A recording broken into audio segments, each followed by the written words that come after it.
కాంగ్రెస్ పార్టీలోకి వెళ్ళారు. బీజేపీలోకి ఎవరు రాలేదు. కానీ ఇప్పుడు నిన్న గువ్వల బాలరాజు గాని లేకపోతే ఇంకెవరైనా మారతారు అనే ఆలోచన ఉన్న వాళ్ళందరూ వరుసపెట్టి బీజేపీలో జాయిన్ అవుతారు అని వార్తలు వస్తున్న పరిస్థితుల్లో బీజేపీ మళ్ళీ ఆపరేషన్ ఆకర్ష్ మొదలు పెట్టిందా, లేదో బీఆర్ఎస్ బీజేపీ భవిష్యత్తులో ఒకటవుతున్నాయి కాబట్టి ముందే ఈ నాయకులందరూ బీజేపీలో చేరుతున్నారు, ఇలా రకరకాల ఊహాగానాలు వస్తున్నాయి కాబట్టి ఏం చెప్పదలుచుకున్నారు ఈ విషయం గురించి? ముందుగా యోయోటి ప్రేక్షకులు అలాగే ప్యానల్ ఉన్నటువంటి సభ్యులందరికీ నమస్కారం. అంటే ఇక్కడ మనం పూర్తి స్థాయిలో విశ్లేషించాలి, చూడాలి అనేటువంటి అప్పుడు ఉన్నప్పుడు ఒక అంశం క్లియర్ కనబడతాం. ఆ ఏ వ్యక్తి అయితే ఎవరు గోల బాలరాజ్ అనేటువంటి వ్యక్తి 2 సార్లు ఎమ్మెల్యే, ఒకసారి ఎంపీ చేసి ఓడిపోయినటువంటి వ్యక్తి. ఆయన చిట్చాట్లో ఈరోజు మాట్లాడుతూ చిట్చాట్లో ఆయన ఒక ఏదో టీవీ ఛానల్ ఏదో యూట్యూబ్ దాంట్లో చిట్చాట్లో మాట్లాడుకుంటూ ఒక అంశం చెప్పిండు. ఆయన ఏమని, నేనే విద్యార్థి నాయకుడిని కాదు, ఇంకేది కాదు, నేను పూర్తి స్థాయి రాజకీయ ఆలోచనతోనే నేను వచ్చినటువంటి వ్యక్తిని. అట్లనే నేను ఒక రాజకీయ పార్టీలకు వచ్చిన మొదటి వరుసలో ఉమ్మడి మహబూబ్నగర్ జిల్లాలో మొదట్లో వచ్చిన నిలబడ్డాను. నా తెలంగాణ ఆకాంక్ష అనేటువంటి ఆలోచన ఉండే, రాయలసీమకి ఆనుకొని ఉన్నటువంటి మా జిల్లాలో ఉన్నా కానీ బలంగా నిలబడ్డ తర్వాత ఆయన ఇండైరెక్ట్గా పార్టీని పొగుడుతూ కేసీఆర్ గురిని పొగుడుతూ అయినా నా భవిష్యత్తు కోసం, నా రాజకీయ భవిష్యత్తు కోసం నేను ఇంకా ఎదగాలనేటువంటి ఆలోచన ఉన్నా కాబట్టి నేను రాజీనామా చేస్తున్నా, ఎక్కడ కూడా భారతీయ జనతా పార్టీలో చేరుతున్నాను అని ఎక్కడ చెప్పలేదు, చేరట్లేదు అని కూడా చెప్పలేదు. అంటే ఇక్కడ వారు ఏమన్నారు, జాతీయ పార్టీలో చేరి నా రాజకీయ భవిష్యత్తు జాతీయ స్థాయిలో చేయాలనేటువంటి ప్రయత్నం చేస్తా, ఎందుకంటే నేను కూడా ఎదగాలనుకుంటున్నా అనేటువంటి అంశం మాట్లాడు. ఎక్కడ కూడా సోషల్ మీడియాలో లేదా ఇంకో తప్ప అధికార ప్రకటన ఎక్కడ లేదు. సరే వస్తారా రారా దాని మీద సంబంధించినటువంటి విషయాలన్నీ వేరు. కానీ ఏ నాయకుడైనా ఇలా వీరేం కాదు, మనం గతంలో చూసినాం, ఒక నాయకుడే ఉదయం ఒక పార్టీలో, సాయంత్రం ఒక పార్టీలో, రాత్రి ఒక పార్టీలో మారినటువంటి దాఖలాలు ఉన్నాయి. అలాగే మన కళ్ళ ముందర జరిగినటువంటి సాక్ష్యం ఏంది, ఒక నాయకుడు బీఆర్ఎస్లో గెలుస్తాడు, ఇక ఎమ్మెల్యే ఉంటాడు, మళ్ళీ కాంగ్రెస్లోకి పోయి కాంగ్రెస్ నుంచి ఎంపీగా టికెట్ తీసుకొని పోటీ చేస్తాడు. అంటే ఏ పార్టీ ఏ నాయకుడు ఒక రాజకీయ పార్టీ శాశ్వతం కాదనేటువంటి వాదన వారి వ్యక్తిగత నిర్ణయాలకు వస్తుంది. అది ఎందుకు, వారి రాజకీయ ఎదుగుదలే అనుకుందాము, లేదా వ్యక్తిగత కారణాల వల్ల ఈ పార్టీలు ఆ పార్టీలు మారడం సర్వసాధారణమైనటువంటి విషయం అయిపోయింది.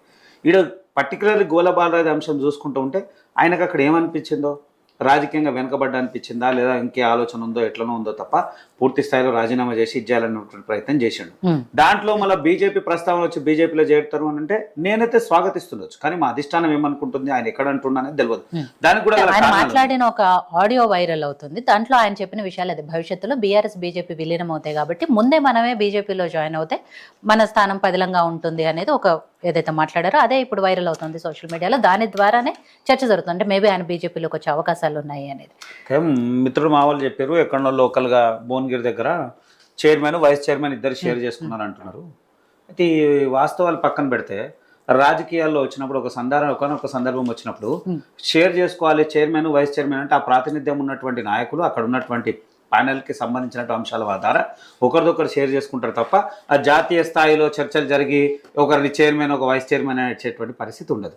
సరే ఉమ్మడి పక్కన ఉన్నటువంటి ఆంధ్రప్రదేశ్ ప్రస్తావన తీసుకొని వచ్చారు అంటే అక్కడ ఉన్నది ఎన్డీఏ ప్రభుత్వం ఉంది. ఒకవేళ నేను నిజంగా మాట్లాడాలనుకుంటే వీళ్ళనే తప్పు పట్టాలంటే అనేక బిల్లులకు వీళ్ళు మాకు పూర్తి స్థాయి మద్దతు ఇచ్చారు, అంటే అప్పుడు ఎన్డీఏతో కలిసి ప్రయాణం చేశారు, మేము తీసుకున్నటువంటి నిర్ణయాలు వీళ్ళకి మంచి అనిపించారు. ఎప్పుడైతే అరే చెప్తానన్నా అన్ని చెప్తాను, మీకు ఎప్పుడైతే ఇదైందంటే మీరు చేస్తున్న నిర్ణయాల్లో మేము పూర్తి స్థాయి సహకరించకుండా ఇది తప్పు, మీరు కరెక్ట్గా ఇవ్వండి అంటే కాళేశ్వరం ప్రాజెక్టే. నేను ఆ రోజు బెడిసి కొట్టడానికి కూడా కారణం ఒకటే, కాళేశ్వరం అంశంలో వారు మాట్లాడుకుంటా పదే డిపిఆర్లు పంపిస్తూ బిల్స్ విషయంలో నిధులు ఇవ్వండి అంటే ఒకే ఒక అంశం అన్నారు, మీరు పూర్తి స్థాయికి ఇవ్వండి, ఆ డిపిఆర్లు ఇవ్వండి, దానికి సంబంధించినటువంటి వివరాలు ఇవ్వండి, లెక్కలేండి అన్నప్పుడు బెడిసి కొట్టినటువంటి అంశం అది ఇవ్వాలి. ఈ స్థాయికి వచ్చి నువ్వెంత నేనెంత అనేటువంటి స్థాయికి పోయి మాకు అవసరమే లేదనేటువంటి స్థాయికి పోయింది. మేము ఏమంటున్నాం దాన్ని అంటలేము, ప్రజాస్వామ్యబద్ధంగా ఏ రాజకీయ నాయకుడు కూడా ఆయా రాజకీయ పార్టీల్లో పనిచేస్తున్నాడు, దాంట్లో ఏమాత్రం సందేహం లేదు.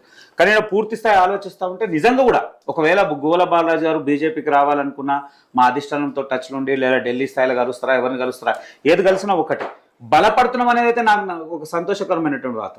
ఎందుకంటే చాలా సందర్భాల్లో భారతీయ జనతా పార్టీ అంటే గ్రామీణ ప్రాంతాల్లో ఉండదు, ఏమైనా పట్టణ ప్రాంతాల్లో ఉంటది, గ్రామీణ ప్రాంతాల్లో వీళ్ళకి లేనే లేదు, వీళ్ళకి అదే లేదులే అంటున్నారు. ఒక మాజీ ఎమ్మెల్యే 2 సార్లు ఎమ్మెల్యే చేసి ఒక ఎంపీగా చేసినటువంటి వ్యక్తి భారతీయ జనతా పార్టీ వైపు చూస్తున్నాడు అంటే గ్రామీణ వాతావరణంలో కూడా భారతీయ జనతా పార్టీ బలపడుతున్నదానికి ఇది ఒక నిదర్శనం. ఖచ్చితంగా రేపు జరగబోయేటువంటి మళ్ళీ సార్వత్రిక ఎన్నికల్లో భారతీయ జనతా పార్టీ తెలంగాణ రాష్ట్రంలో డబుల్ ఇంజన్ సర్కార్ వస్తుందనడానికి ఇది ఒక సాక్ష్యం కనబడతా ఉంది. అంటే ఇవి వాళ్ళ ఇల్లు మారడం సర్వసాధారణమైన విషయం, అది వాళ్ళ వ్యక్తిగత ఆలోచన లేదా ఆ ప్రాంతంలో ఉన్నటువంటి పరిస్థితులు. ఆ నిజంగా కూడా గోల బాలరాజు అక్కడ చేరుతున్నాడు లేదా ఇంకో పార్టీలు వస్తుందంటే దానికి ఒకవేళ భిన్నంగా చూసుకోవాలనుకుంటే అదే ఉమ్మడి మహబూబ్నగర్ జిల్లా నుంచి బీఆర్ఎస్ సంబంధించిన గతంలో ఒక మంత్రి ఉండే, అందరు గెలిచారు. ఇలా వీళ్ళు అక్కడ శూన్యమయ్యారు కదా. శూన్యమైనప్పుడు ఆయన కూడా అనిపించింది, అరే పార్టీ మనుగడ లేదు, ఇక్కడ నేను ఉండే పరిస్థితి లేదు అనిపించినప్పుడు ఎవరైనా ప్రత్యామ్నాయ మార్గం వెతుకుతారు. ఒకవేళ నిజంగా కూడా వెతకకపోయి ఉంటే ఇలా కేసీఆర్ గారు అప్పుడున్నటువంటి కాంగ్రెస్ పార్టీ అట్టనే ఉంటుండే. ఎన్టీ రామారావు అంటే ఎన్టీ రామారావు వెంబడే ఉంటుండే, లేదా ఉన్న పార్టీ అంటే ఎవరైనా కానీ ఎదగాలి లేదా ఇంకో ఆలోచన ఉన్నప్పుడు ప్రత్యామ్నాయటువంటి మార్గం వెతుకుతారు. అదే గువ్వల బాలాజీ కూడా 2 సార్లు అధికార పార్టీలో ఉండే ఒకసారి అధికారం కోల్పోయినంత మాత్రాన్ని ఇంకా పార్టీలో భవిష్యత్తు లేదు అని చెప్పేసి పార్టీ మారితే వీళ్ళు రేపు భవిష్యత్ తరాలకు కానీ లేకపోతే నియోజకవర్గ ప్రజలు కానీ ఏం మెసేజ్లు ఇస్తున్నారు? ఆ విషయంలో మనము బీజేపీ ప్రతిపక్షంలో అయినా కూడా మరి వేరే పార్టీలకు అదే పోతారు. నేను నువ్వు చెప్పడం కాదు, ఇలా నాయకుల వైఖరి అట్లయింది. మీరు నేను మాట్లాడడం కాదు, ఏ నాయకుడు గొప్ప అనుకుందాం, నువ్వు చూసుకున్న పోతుంటే ఎవరి పేర్లు తీసుకున్నా కానీ వాళ్ళు కూడా ఏదో ఒక క్షణంలో మారేటువంటి మనమే మిగులుతాం మిత్రం. ఏమంటారు, నేను ఏదో ఇక పార్టీ సిద్ధాంతాల కళ్ళుబడి ఉన్నటువంటి వ్యక్తులు ఎవరో ఉండి ఉంటారు. అందుకు ఆ రోజుల్లో కూడా నేను గతంలో కూడా చెప్తా ఉన్నా కదా, మొత్తము అవసరం లేకపోయినా పూర్తి స్థాయి మద్దతున్నా బీఆర్ఎస్ పార్టీకి అసెంబ్లీలో పూర్తి స్థాయి మద్దతున్నా ప్రతిపక్షం అనేటువంటి ఉండొద్దని చెప్పి సిఎల్పిని విలీనం చేసి కాంగ్రెస్ ని శూన్యం చేశారు. శూన్యం చేసినప్పుడు ఏమైంది, అవసరం లేకపోయినా ఆ ప్రయత్నం చేసి పూర్తి స్థాయిలో తీసుకున్నారు.